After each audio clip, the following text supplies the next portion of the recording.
Because it does not aim to dash to the masses and strives for a dash view, art is fated to be always under attack. Hey, I think we looked at this also for collocations. So those of you who are part of the collocations session, can you tell me what's the answer and why it is the answer? I gave some collocations for other examples, right, to eliminate options. Do you remember that? So what's the answer for this one? Right? So why is it not option 3? Though appeal to is a collocation, right? When I appeal to someone, it's like although I'm asking them, I'm requesting them to do something, right? Like you can appeal to the court to give you a bail option, right? That's one meaning. Request someone, the them it can be someone, like appealing to the court, right? Why option 3 is not the answer, right? Or another meaning is something can appeal to you. Someone or something can appeal to you, right? Like Chinese food appeals to me, right? Which means it interests me.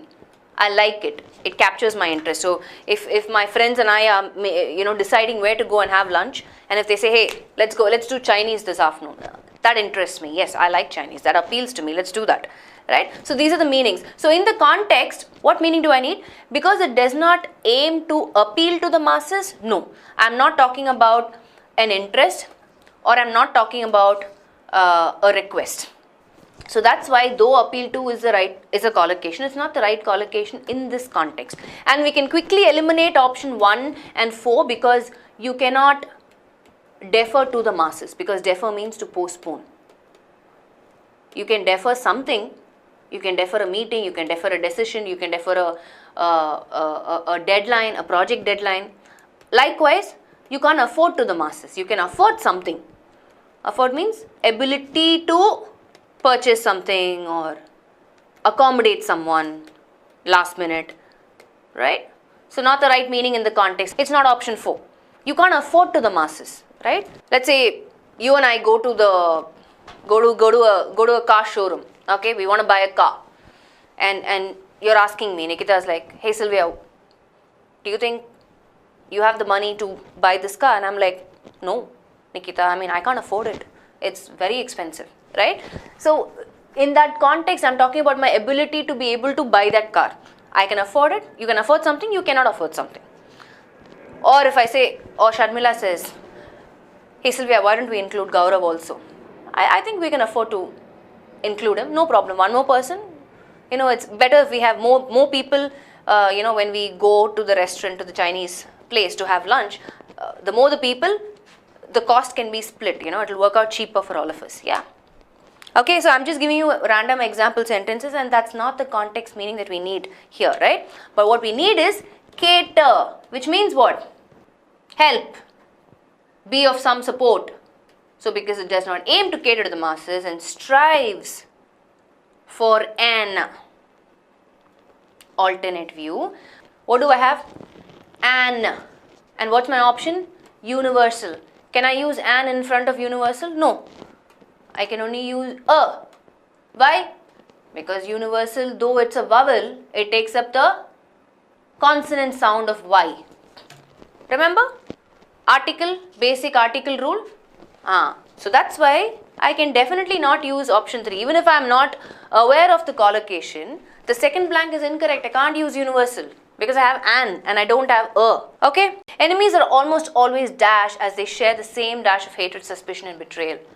So my clue word is, can you identify the clue word please in this context? There's a clue word which will help you arrive at the answer. What's the clue word? Okay, fine. I'll take the whole thing. Share the same. Okay, that is our clue phrase. What do they share?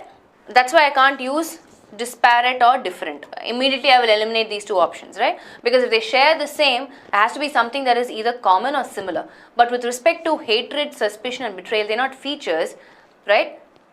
The level of that particular emotion or reaction, right? So we're talking about emotions and reactions here.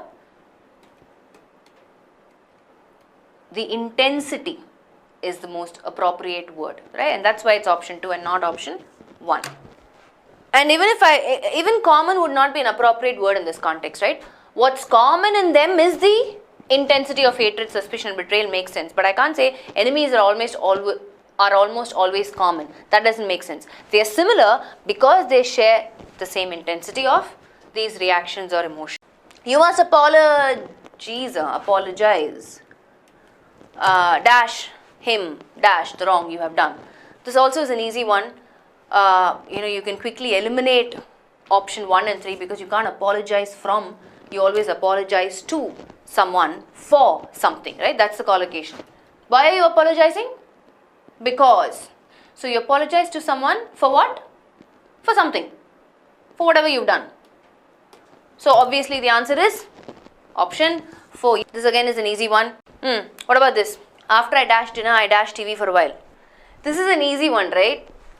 Because we just looked at the concept of past tense. We're talking about 2 actions in the past. So just apply the context of, what will be the first action, what will be the second action, and choose the option. Because if you look at all the options, it's to do with tense. And everything is in past tense. Had finished, finished, had finished. Watched, watching, watching, will watch. Right? Obviously, finishing dinner is action 1, past perfect tense. And second action is simple past tense, watched. Khatam, ho gaya. After I did this, I did something else. When will you use I will watch? Remember the conditional concept, okay? Will almost come when you're referring to something present in the first clause. After I do this, I will do that. After I had done that, I did that. Right? In terms of construction, when it makes sense for me to use will watch when the first clause is in simple present tense. Okay, these are double blanks. Some dash and political worldliness have generally been dashed to play a role in the selection of Padma Awards. So, given this is the context, so the context is what goes into play, right? I'm going to put a question here so that it gives you some sort of an indication to identify the right answer. What goes into play or what plays a role in the selection process of the Padma Awards? If you have to answer this question, which option will you choose? What can I quickly eliminate? If you are, let's say you are one of the judges in the panel for selecting Padma Awards. Now, assume you are the judge in the panel. Go back. Can emotions play a role in selecting these awards? No, it can't. I have 2 options with emotions, which is what? Option C and option D. Anger and offense, out. Outlook is too general a word, right? What outlook are you talking about? Some outlook means, and political worldliness have generally been pretended. This is an unrelated, illogical word, right? For the second blank, option B, out. I have to choose between A and E. Cynicism also means suspicion, right? So some of you are saying D, some of you are saying A. Everybody else said A. Hai na? Yeah. So will it be? So the real question is it assumed or considered? Between these two, Yashveer, you decide what can go. Because for me, cynicism and suspicion are pretty much similar in meaning. They are synonyms, if you ask me. Cynicism means self-interest. Yeah, it's not directly self-interest. It means you are leaning towards assuming that people are directed by self-interest, right? Cynicism is not self-interest. Yeah, so in the given context, we can't say that suspicion and political worldliness are considered. No. What plays a role in the selection process of Padma Awards? Not that these two are considered, but these two are the ones that are playing the role in the selection of the Padma Awards. So it has to be option A. Some cynicism and political worldliness have generally been assumed to play a role in the selection of Padma Awards. Considered is an illogical option. So that leaves us with option A as our answer. Perfect.